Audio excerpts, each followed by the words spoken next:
Warren Buffett once famously mentioned that investors should invest in a low-cost index fund like S&P 500. So how does it really work? Let me show you this. This is an ETF known as ticker symbol SPY. For $400, you can buy 500 of the bigger stocks, which is in the S&P 500. The question is, when do we actually buy this?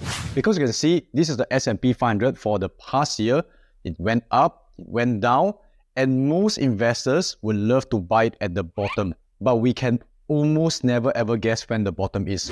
The key thing is to buy it at any point in time. Just decide on the date and buy it every single year. This is known as dollar cost averaging. And let me show you the impact of dollar cost averaging. Now, this is a spreadsheet I created tracking the price of SPY since 2012 all the way until 2022. And let's say, what happens if you invest at the highest point ever?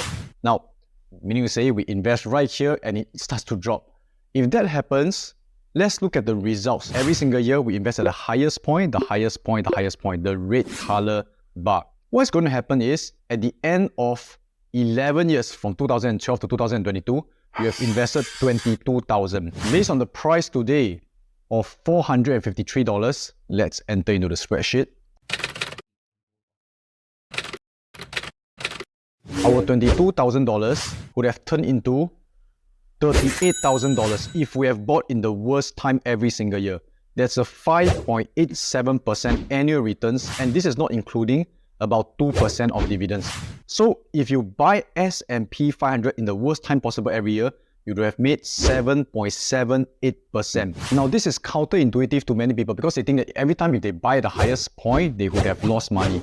But the truth is this, if you look at S&P 500, year on year on year, even whenever you buy at the worst point possible, even if they drop, it will have recovered and bounced up. And over time, you would have made money. So we can see the wisdom of Warren Buffett. Every single year, you just buy S&P 500 low-cost index fund.